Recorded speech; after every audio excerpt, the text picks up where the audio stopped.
Hi, my name's Steve Hunt. I'm the Chief Expert for Work and Technology at SAP, and I'm sharing a short recording. Well, I don't know how short it's going to be, hopefully not too long, based on a paper I recently released called The Skills Management Technology Landscape.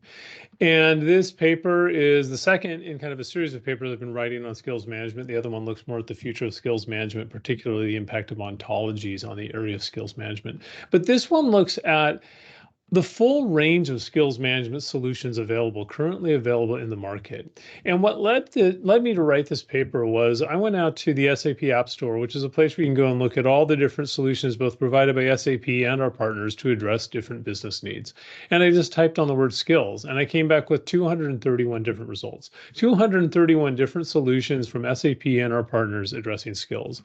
After I went through and sort of culled it down to ones that were specifically focused on kind of workforce management topics, I still ended up with over 70 different solutions. And I'm like, how can we make sense of this? So what this presentation and this paper focus on is really getting an understanding of what the skills management solution technology landscape looks like. What are the different solutions available and which ones would you want to use? How do you want to sort of approach it if you're putting together a skills management technology strategy? So in this presentation, I'm going to start with a quick overview of what is skills management, what is driving the sort of skills crisis. I think it's important to kind of put this stuff in context. What is it that we're talking about and why does it matter? I'll do that pretty quickly because that's talked about a lot out there. Then I'm going to talk about skills versus competencies and why skills management is so difficult. And I think this is important. You hear the differentiation between skills and competencies a lot, but I'm looking at it from the angle of why skills management is harder than competency management because a lot of companies have pretty established competency management practices, but their skills management practices, why every company does it, very few companies do it well. And then I'm going to talk about the skills management solutions that are available. And this is going to be a bit of a laundry list. There's no real way around it because there's so many. I'm not going to go through the specific solutions. If you want to see the actual examples of companies, in the paper, there are links to different partner solutions and SAP solutions. Here, I'm just going to talk at a functionality level about what is it they do? What is this technology actually doing in terms of supporting skills management? And then I'm going to end with some thoughts about how the market's likely to evolve and some general thoughts about skills management in general and why it's really important, not just for companies, it's actually really important for our society overall.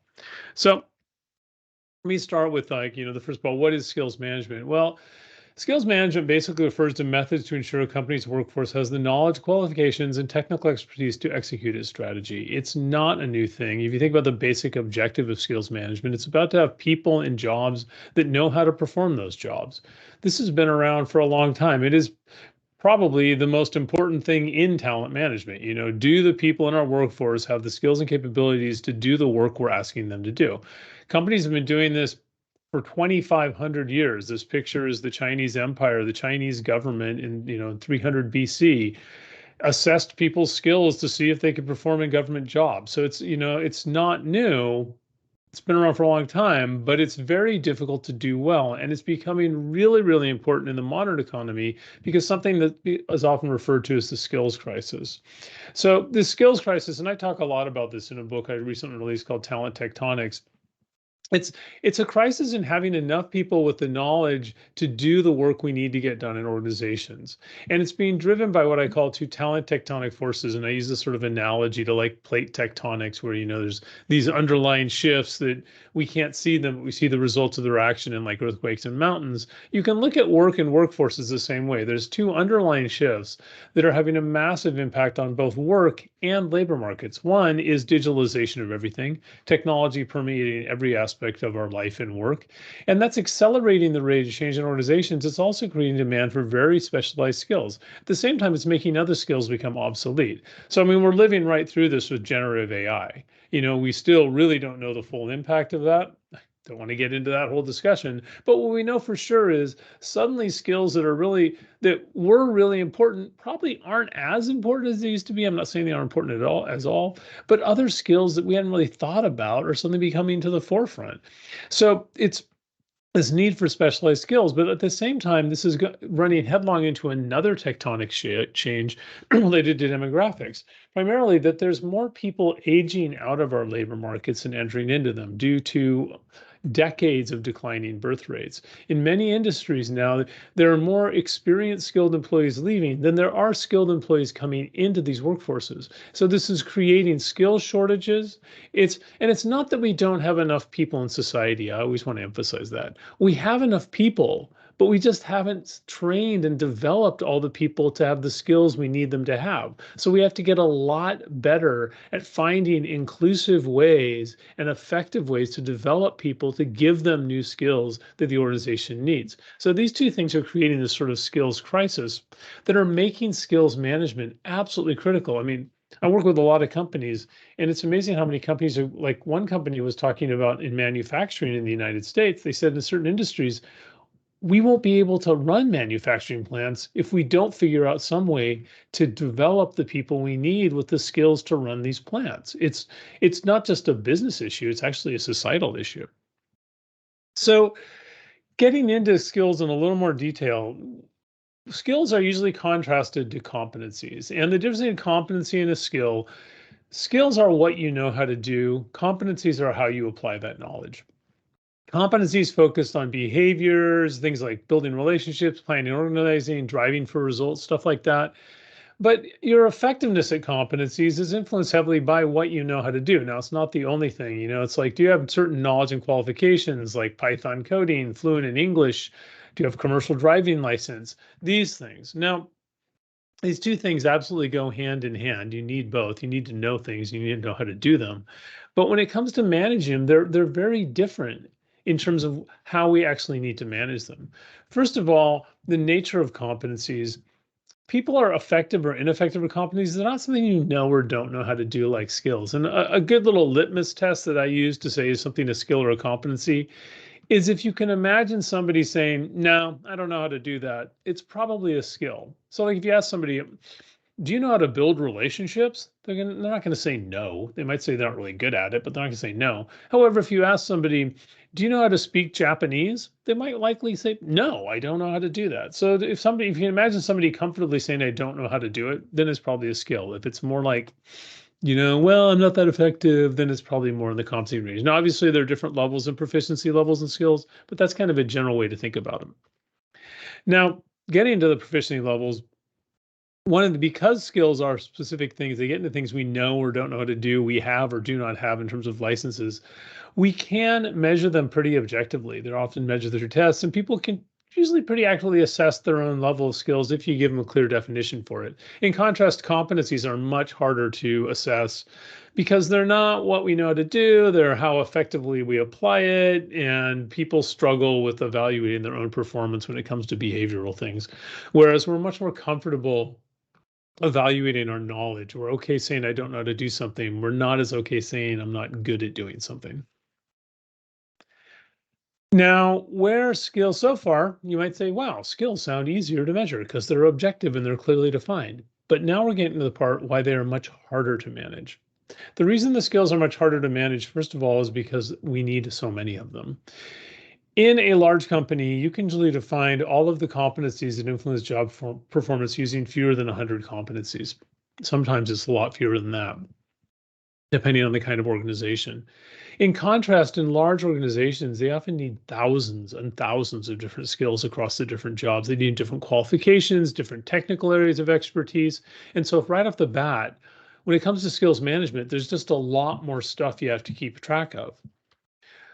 On top of it, skills change really, really fast. A skill, the example of generative AI again comes in, but you can think of a lot of examples where usually a technology will come in and maybe one skill that was really important is no longer important, but now we need new skills, entirely new skills. Whereas competencies, because they're more about behaviors, they don't change that quickly. It may have shifts, but in general, the competencies an organization needs aren't going to radically change overnight. In contrast, skills can very suddenly. And the last thing has to do with how skills are developed versus competencies. Competencies are largely developed through increasing people's self-awareness and self-understanding and self-management. Now, people struggle to develop competencies, it can take a long, long time, but it's done through on-the-job training and awareness and things like that. In contrast, skills require acquiring usually very specific knowledge or demonstrating very specific qualifications. And so we need much more structured methods to develop skills. You can, with competencies, you can kind of apply general leadership coaching programs and management coaching programs to develop a wide range of competencies. In contrast, skills, you're going to need lots of training courses. You're going to need lots of different assignments. There's so much more to keep track of when it comes to skills management. That's probably the biggest difference between them. Why skills are so hard is because there's just so darn many of them and they change so quickly. And we need such specialized tools to help people develop and acquire skills. So you get a sense of why it's difficult. And you think, well, that's not difficult enough as it is. I have to take a drink of water for the next level of difficulty. The other thing that makes skills management really difficult is that it's a lot of different distinct activities, each of which can be complex and quite time consuming. When you look at skills management, it starts with, do we know what skills matter at all?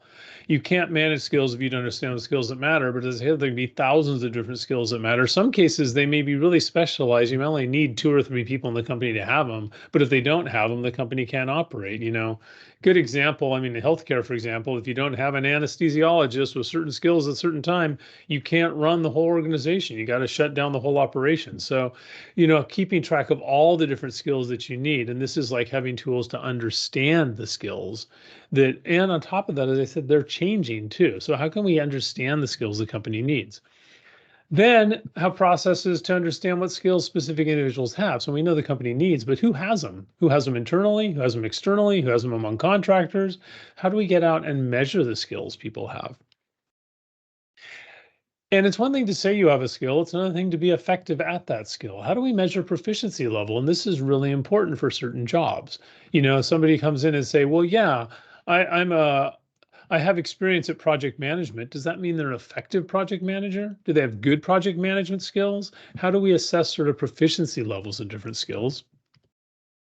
Then we don't define skills and measure people's skills just to have that data. We want to use that to match people to different jobs. The biggest use of skills is linking people to career opportunities. And that requires us not only to understand the skills required by the person, or rather the skills that the person has, it also requires us to understand the skills required by the job and defining jobs and job types and teams in terms of skills. So that's all another level of complexity. Then you've got confirmation. In many jobs, it is a legal requirement that you confirm not only that people have skills, but they can demonstrate the effective use of those skills in the context of the job. So, for example, they can effectively and safely use a machine. So, somebody might say, I know how to drive a forklift, but you may be required to have them demonstrate their proficiency in driving that forklift in your warehouse because the consequences of not doing it well are so high. And so those examples have tools that how we have tools to confirm and certify that people can effectively apply their skills on the job. Then we get into the course of, well, what if people don't have skills and we want to help them develop them? Well, the first thing is we have to help people understand what skills they need. What skills would allow me to advance my career? What skills do I need to be more effective in my current job? And where can I access resources to develop those skills, whether that's training or coaching or other materials? Then we have to build those resources. Again, whether training being the most common, but also coaching and other things to help people learn skills, build tools that allow us to teach people to do very specific things. And this, again, there's so many skills, you need lots of different tools to teach and train them. And the skills are changing, so we need to build new tools.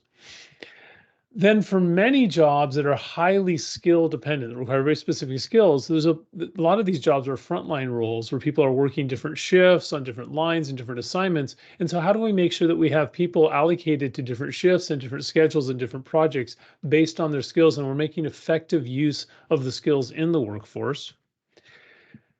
Also, how are we rewarding people for those skills? The greater the skill shortage, the more there is competitive pressure for companies to hire employees away from each other that have in-demand skills. And so companies want to make sure that they're paying appropriately for the skills people have, both so they can attract people with skills, but also that if they develop people's skills, they can retain those people. As people build more skills, they become more valuable in the labor market. And companies should need to adjust that over time to incent people both to build skills, but also to keep people once they have them. So that gets into really a much more sophisticated way of doing compensation than your traditional, annual merit increase or hourly pay rate. And the last one is data governance. The more we have skills management tools, the more important skills become, the more data is going to be generated about skills and the skills people have, the skills we need, the training courses we've got, the jobs we have, how we face skills, all this different stuff. Tools that allow us to manage this data in an effective way, to take it from one place, move it, get it to another place in a safe and secure manner. Because one of the things also about skills is a lot of this data actually is quite sensitive.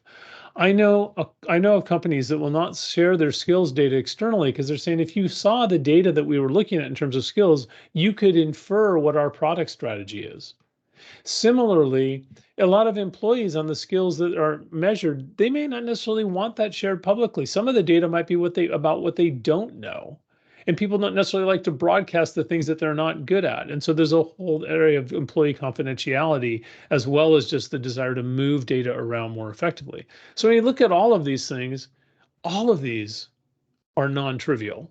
And all of them are a critical part of skills management, which is why, as I'll talk a little bit, we're having all this technology that's being built to support all these different things, which also, it should be no surprise, there's no one solution that does every single one of the things really well. Lots of solutions do multiple, but we're seeing a whole explosion in innovation and companies finding new ways to support these things.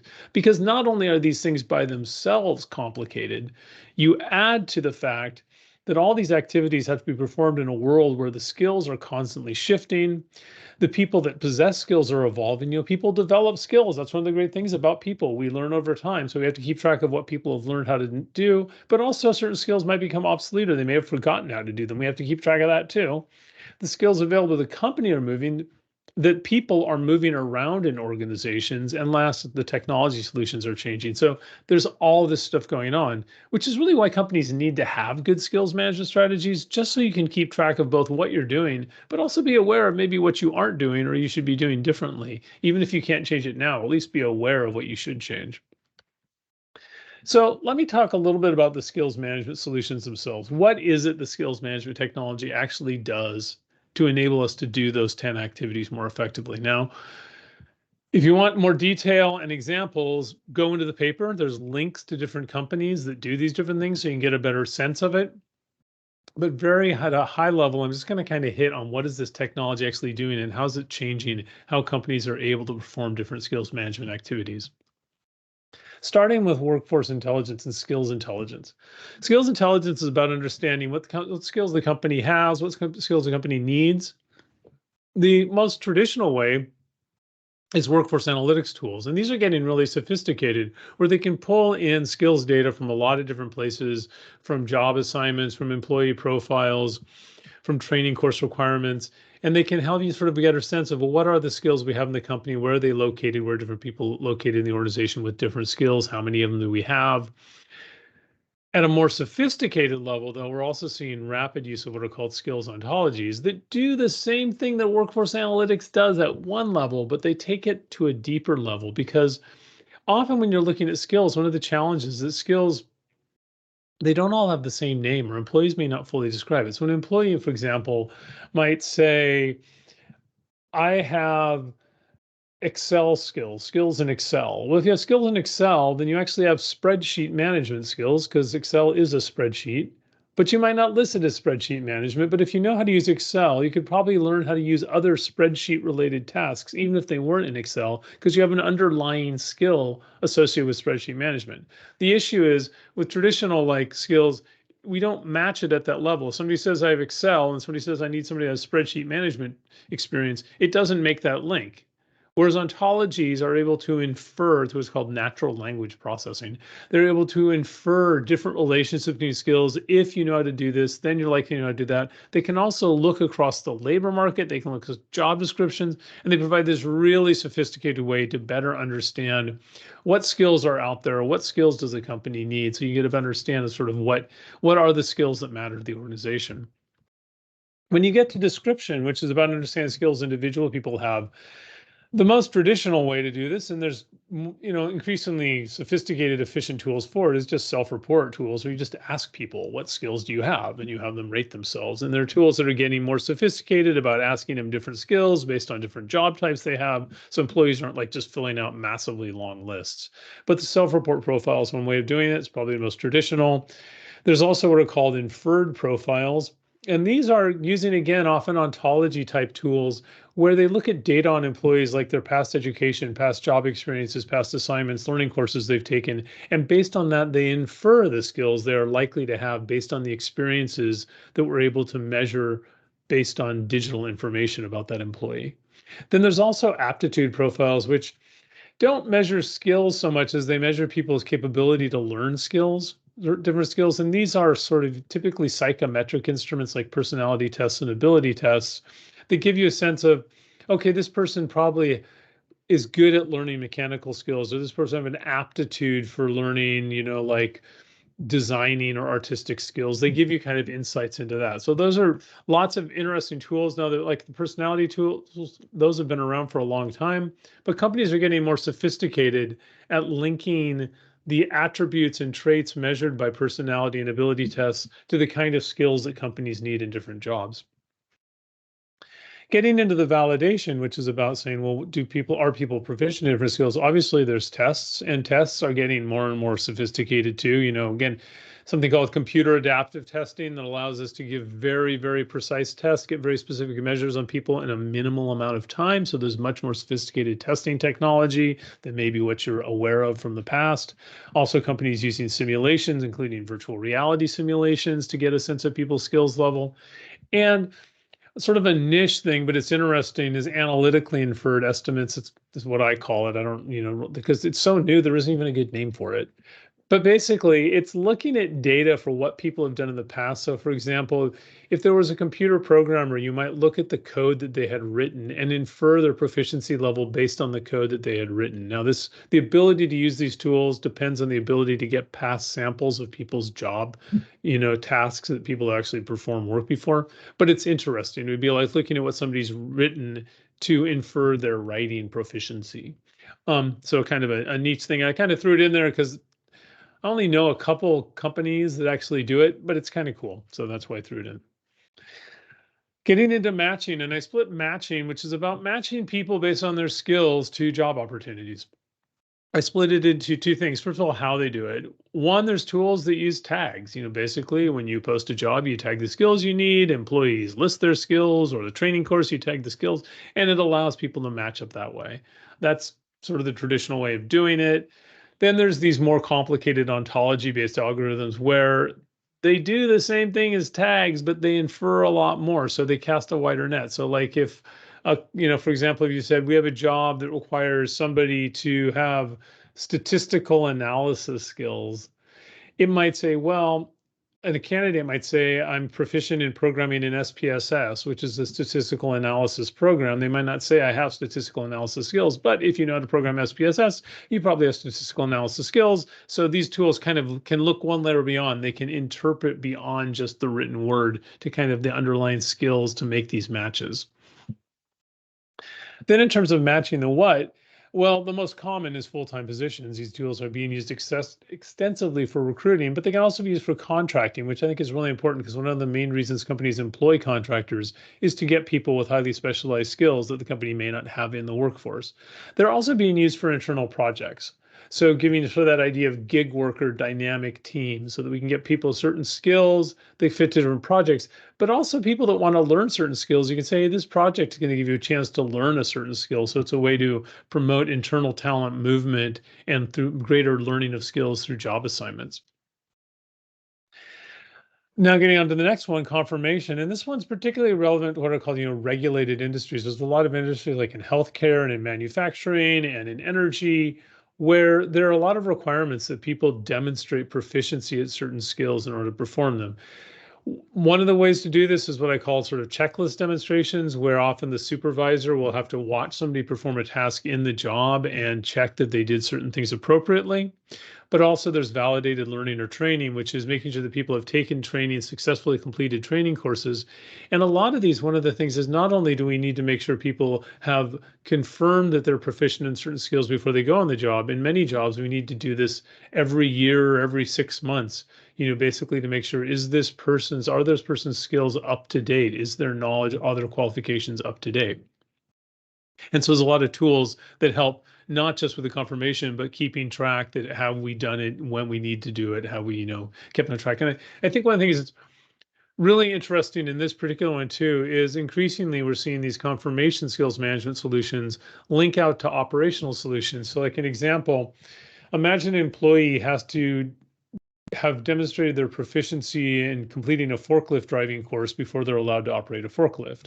Well, companies might have a employee ID card that they need to scan to turn on a forklift, but that card may tie back to a skills management validated learning system that says, hey, this employee, their learning certification on driving a forklift is out of date. They need to recertify by taking this test, and then it can actually have them deliver them the test to take right there in the place. So tying these confirmation solutions to sort of business management business operations solutions. It's kind of an interesting innovation in the use of this particular aspect of skills management. Then shifting from sort of checking whether people have skills to helping people develop skills, you have solutions that focus on helping employees understand what skills will allow them to advance their careers, move to new jobs, or be more effective in their current role. And then giving them a sense of where can I go to get training, coaching, or job assignments to get those skills. So there's solutions that both give employees a sense of self-awareness, but also a sense of guidance and direction on how they can build their own skills over time. Related to these tools, but it is different, is not just saying, hey, here's the training you need, or here's the mentoring you need, and pointing them in the right direction. It's actually building the training programs or building the mentoring programs. And these are where you have some really interesting stuff in training where there's tools that are really speeding up the time that we can get training. Part of this is through something called social training or social learning, where we take skilled employees and help those skilled employees get more effective at sharing their knowledge with other employees. There's tools that like I saw a tool that takes manuals and you can just feed the manual into the tool and it turns it into a micro learning course where it takes this big manual into small nudges that are delivered through texting. There's really cool technology that's allowing us to do training of skills much more effectively, much more embedded in the flow of work in the past. There's also a lot of cool stuff around simulations that are very powerful for teaching certain kinds of skills. So lots of stuff that's happening that's changing how we do skills acquisition. In terms of skills assignment, and this I say this is really relevant to frontline jobs in particular, much more, the more we have skill shortages, the more we have to use the people with skills really effectively. So much more sophisticated tools that allow you to make sure that you have the right people with the right skills and the right jobs at the right time, making sure that you're not overworking certain people, having excessive levels of overtime, much more knowledge around managing the workforce. And this is also really important because we're seeing a lot higher levels of turnover on a lot of frontline manufacturing jobs. As we're having higher levels of turnover, that ability to keep track of who knows how to do what gets harder and harder for managers and shift supervisors. And so tools that give them much greater knowledge and ability to manage the skills of the workforce to get the right people on the right shifts at the right time. There's also tools that are focused more broadly on project management as opposed to shift management. In terms of evaluation, the more we have skill shortages, the more valuable people with certain skills are going to be. Now, historically, companies, it's not that they wouldn't pay for skills, but it tended to be done maybe on an annual basis. Maybe we do salary adjustments and things like that. Making a move towards much more precise, agile, and ongoing financial reward for skills. Now, there could be a whole big discussion about whether or not you should or should not reward people for developing new skills. I personally think that it makes a lot of sense if you do it the right way, because the more skills your employees have, assuming they're getting their job relevant, organizational relevant skills, the more value they have to the organization, the more flexibility the company has. The question is, though, if we're going to start rewarding people for skills development at a more fine-tuned level, we need better tools to keep track of the skills people have learned, but then tie it to compensation decisions and rewards. Now, an area of technology that's really exploding recently, sales performance management technology that is really about managing commission structures historically, is now being used to manage not just whether or not people acquire skills, but the performance of tasks in their jobs, that they are performing certain tasks that require a higher level of skill, therefore they're getting paid more for doing those tasks. So what they're doing is they're indirectly rewarding skills development because they're not actually paying people for acquiring the skills. They're paying people for performing the tasks, but they couldn't perform the tasks if they didn't have the skills. So a lot of really kind of interesting thing. And I think this is an area where we're going to see a lot more innovation and investment over the coming years, but it's already starting to take off because the more there's a skill shortage, the more valuable the skills, the more we need to make sure that we're compensating people so that we retain people, not just so we hire them, but if they develop skills, we retain them as well. And then the last one, data governance.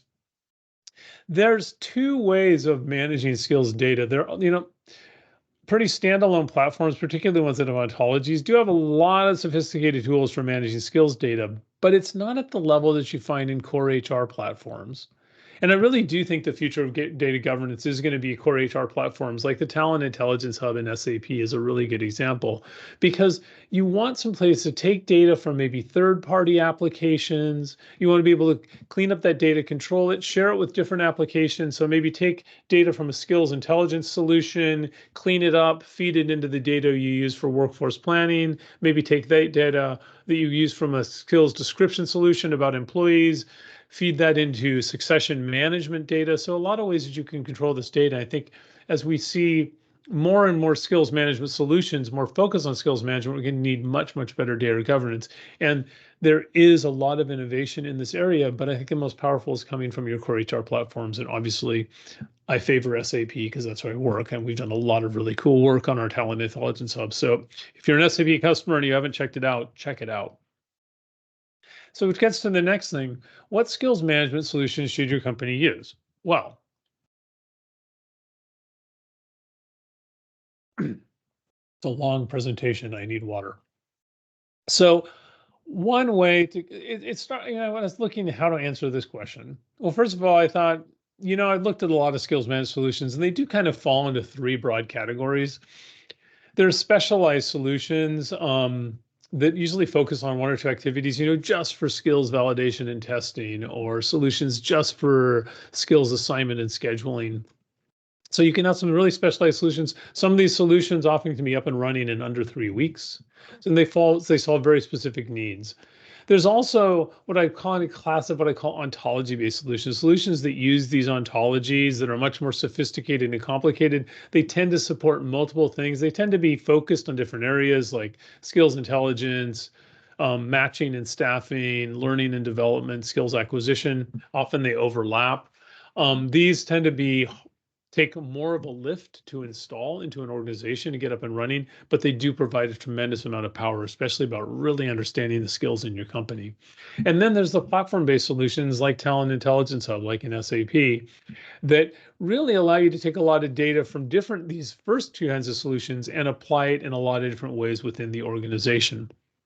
So when you're looking at skills management technology strategies, you're probably going to be looking at these three areas and kind of thinking, well, where do we want to go in different areas? Because obviously some are a much bigger lift in terms of getting them implemented in an organization than others, but also, the greater the implementation usually means much greater the value. So you kind of have to balance that out. In terms of where should you start? Obviously, which solutions to use depend on the problems you're trying to solve. And the big problems that kind of fall into 5 areas. If the problem is we don't know what skills we even need, you're going to want to look at a skills intelligence solution of some sort. If the issue is more like, well, we know the skills we need, but we don't know if our workforce has them, then you're going to look at skills intelligence, description, validation, and confirmation type solutions. If you're like, well, we need to develop new skills in the workforce, then it's going to be about skills development and acquisition solutions. If you struggle to hire and retain skilled talent, it's more about skills matching and evaluation. And if you want to become more agile and effective at using workforce skills in general, it's going to be matching, assignment, and data governance. Although I would argue you want data governance under all of these, it's particularly important when your issue is like, we got a lot of skilled employees in the company with a lot of specialized moves. We're trying to be much more agile and effective in using the talent we already have. That's when data governance become really, really important. So the last thing I'd say on this, though, is regardless of what route you go, you're probably going to need multiple solutions. Just because these solutions are so different, they do different things. You want to pull them into a comprehensive strategy, but Why most skills management solutions support more than one area of skills management. I don't think anyone does everyone exceptionally well. Some do a few phenomenally well, a lot do many quite well, but nothing does everything. And so you're really going to think about how do we want to put together a suite and make sure that they work together in an effective manner. Which gets to my last slide, which is how's the skills management landscape likely to evolve? Because you might thinking with all this innovation, where are we going? And I'm like using a form of two analogies, an analogy to shoes and an analogy to airplanes. One, why are skills management solutions like shoes? And the answer is because one type will never be enough. I mean, all shoes basically, their function is to protect our feet. Yeah, they do more than that, but that's the basic function of them, right? But why do we need so many different kinds of shoes? Well, because we have different situations, different styles. We want different shoes for different kinds of occasions. It's the same thing with skills management solutions. Not only do they focus on the different areas I talked about, many of these solutions are designed for different kinds of employees. Some are really designed for contractors, some are designed for certain specific industries, some are designed to work in certain countries and labor markets with certain kinds of regulations. So we're always going to sort of need specialized skills management tools. And will we see consolidation in the market? Absolutely. We're going to see some of these existing solutions come together, merge together, collapse together, but that's going to fuel innovation in other areas. Skills management, it's much like performance management. It's something we're never going to master. It's so complicated and difficult. We can always do it better. So as we solve one set of problems and consolidate that and certain solutions become more commoditized, you're going to see innovation in whole new types of solutions we haven't thought of yet. So that's one side to kind of look at this, how the market is likely to evolve.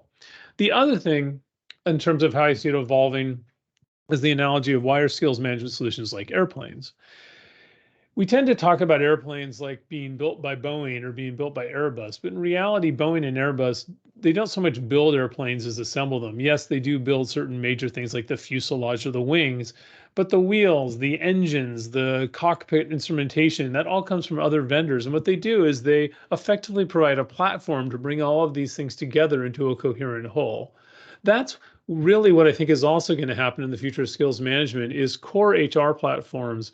Companies are going to need core HR platforms that are equipped to deal with increasingly complicated, sophisticated levels of both skills management data and skills managed third-party applications. And so looking in your technology strategy, not only what solutions do we need on a point level, how can we pull these together into a coherent whole so that our skills management strategy connects effectively with our broader talent management strategy, things like succession, compensation, and training, things like that.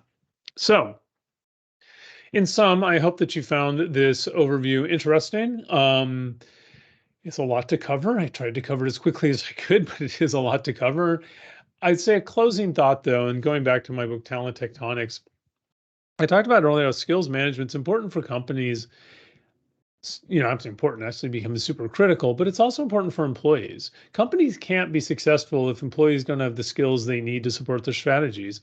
But employees can't be successful if they don't have the skills to build successful careers, to perform their jobs. It really is a great example of why employee experience and company needs really balance each other in this area.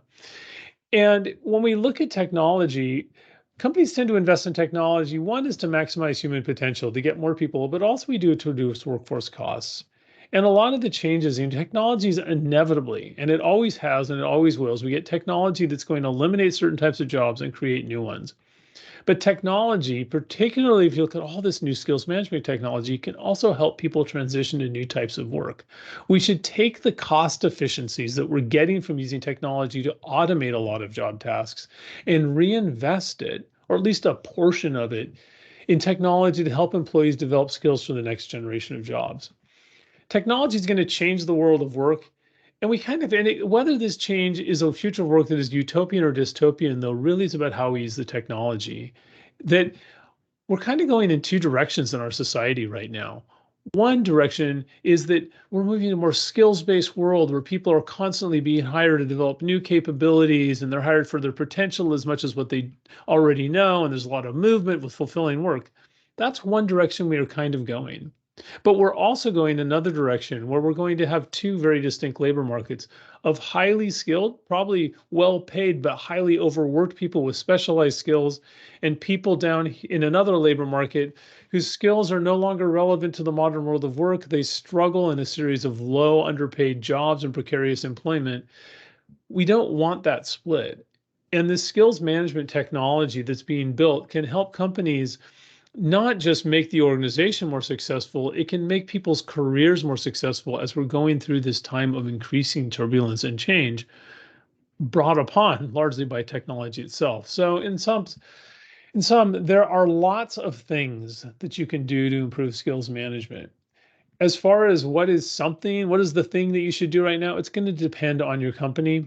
But I would say that every company should do something because it matters. It matters for the company, it matters for the employees, and it matters more broadly, to be honest, about for our whole society. So, with that, I hope that you're inspired to move forward. If you want to get more details, you can read the paper, which does again have links to different examples of different solutions, all from SAP and the SAP partner community, as well as another paper that I wrote that talks more broadly about skills ontologies and where we see that going over the future. So thank you very much. I hope you enjoyed this.